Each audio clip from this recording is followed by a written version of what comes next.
Welcome to another episode of Garage Science. Bob and I have a good thing for you today, and it's all about resonance and waves. Yeah, oh, yes, Bob, we know your grandmother was a wave in World War II. That's the Women's Army Volunteer Services. I think that's what it was. Yes. These are more like the waves you like to ride when you're down at the beach and you like to ride waves back and forth. Anything that goes through a medium. Waves are very important in physical science, and a gentleman by the name of Nikola Tesla, he actually said this quote. He said, if you want to find the secrets of the universe, think in terms of energy, frequency, and vibration. And so today, we're going to be looking at waves. Now, to start with, we're just going to give you an overview of waves. Waves are energy traveling through a medium. Now, the medium can be air, gases, liquids, solid. In some cases, with electromagnetic waves, they even travel through space. But we're not going to talk about them today. Today we're talking about water waves. So let's just take a look. I know, Bob, you like the beach. That's good, Bob. I know you like That's nice, Bob. I know you like seafood. We're trying to teach here. Okay, thank you, Bob. Here would be a wave going through a medium, say something like water. The top of the wave is called a crest. Like Bob has a crest on the top of his head. A trough.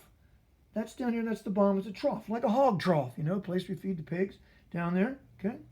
Amplitude is just a way to measure how high they are. A wave with a high amplitude is very high, low amplitude, low waves. Frequency, okay, would be the number of completed cycles. Now that means up again, any 2 points, okay? That's what I call a wavelength. You measure the same point on any 2 waves, and that would be a wavelength. And frequency is the number of these completed cycles given in a period of time, like most times measured in seconds if it's sound waves, maybe minutes for a long ocean waves, things like that. But that's your basic parts of a wave. Okay, let's look at the next one then. Here's the second half of our whiteboard thing here about waves. You're going to see what's called a standing waves. Standing waves are produced by the addition, now that's adding, they're going together, of 2 identical waves. Now they have to be identical, traveling simultaneously in opposite directions. Now when 2 waves run into each other, or more waves, you get a thing called interference. That's when like all your friends are talking at once at lunch and you can't hear any of them because the sounds are all interfering with each other. Well, if these 2 identical waves are traveling simultaneously at the same time in opposite directions through any elastic medium, that can be air, anything that moves, the elastic moves, these waves will constructively and destructively interfere with each other as they pass one another. Now let me try to show you that. This is Bob and I's little YouTube thing here. So you have a wave traveling this direction. Here's another wave, same wave. If it hits a barrier and reflects, it's going to go the opposite direction. Okay, so it's just going to go that direction. Now, what happens is this, and you get to use your math skills. It reflects, well, it's going to be a reflection. So where this has a trough, this has a crest. Well, if this top part is +1, if this is +1 and this is -1, that's going to be 0. So at this place, there will be minimum vibration. Almost none. And so we call that a node. It seems to sit perfectly still, even though the energy is passing through it. But remember, these are dynamic. They're moving. Okay? So as this wave travels this way, picture the other one going the other way, they'll start to line up. And if they reach a point, and they will, where they line up like that, what happens is because they're constructively interfering with each other this time, instead of this being +1, it'll be +2. And the wave will be much higher. Also, it goes the other way. If this is -1, this is -2, and the trough will be much lower. And so you'll see these big extensions because you got to remember that the medium it's traveling through, it can't be 2 places at once. So it's got to add the 2 together and give you what it ends up to be. And so as they travel along, there they'd be a node, here there'd be an antinode. And that's how that works. So you're going to see that today in a dynamic way. Well, hopefully anyway. We'll try, Bob. What we're going to show you next is a thing called resonance. And that's when one vibrational frequency, something vibrating, you can change the vibration, causes the natural vibrational frequency of another object. Every object, because of its size and what it's made of and those kind of things, has a natural frequency it likes to vibrate at. It's going to cause it to increase, and we call that resonance. So we're going to try to show you that also. So let's go set that up. You guys take a look at that. Bob and I have attached this spring to the fence so we can show you what a standing wave looks like, or at least we'll try. Bob's going to help with that, and he's going to hold that in.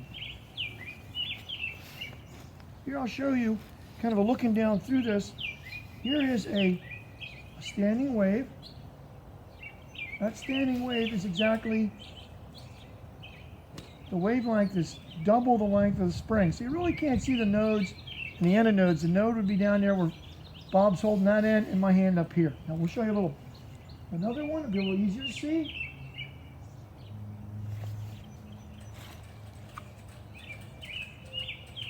There you can see two nodes, the part where it seems to be standing still, and the place where there's maximum displacement, up and down part, those are the antinodes. Now, if you give me a second, I'll try to get one with a little more energy. Frequencies higher, wavelengths shorter.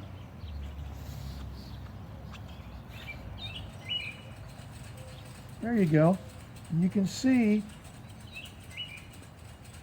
the nodes and the antinodes.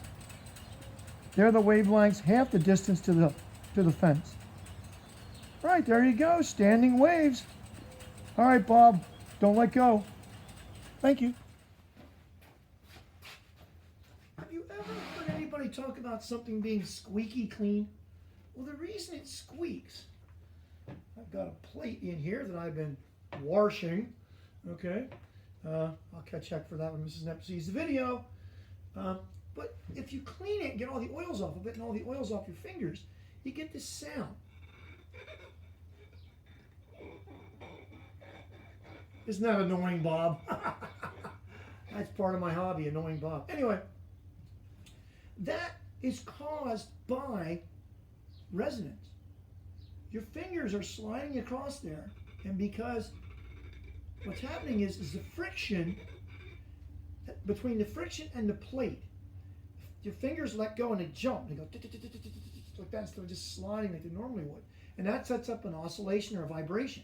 Now, if it just happens to be the natural frequency of that object, you can set up waves. And in this case, not in this plate, but in this Chinese fish basin that we've got, if you do that, if you get the handles to vibrate because of that, and we can make the whole thing vibrate because it's natural frequency, you can set up standing waves.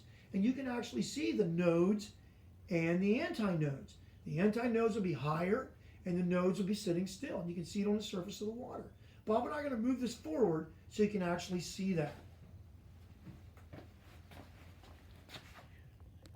Here is the Chinese water bowl.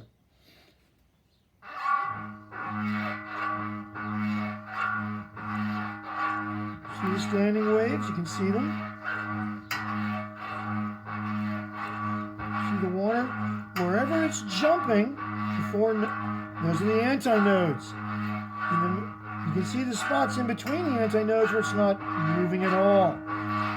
All that energy is being created by the friction on my hands, setting up resonance in the bowl itself. Isn't that amazing?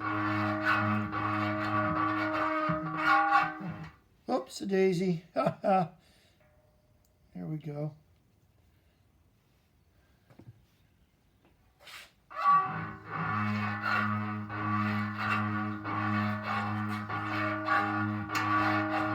There you go. 2,000-year-old resonance. Yeah, sure, Bob. We can go out for... No, we can't go out for Chinese. We got to wait for this thing to be lifted. But I'm ready if you are. There you go. The Chinese resonance bowl. Bob and I tried it with a little more practice here. A little more water just to see what we could do. Get it back in the middle here. Let's just give it a try. Who knows?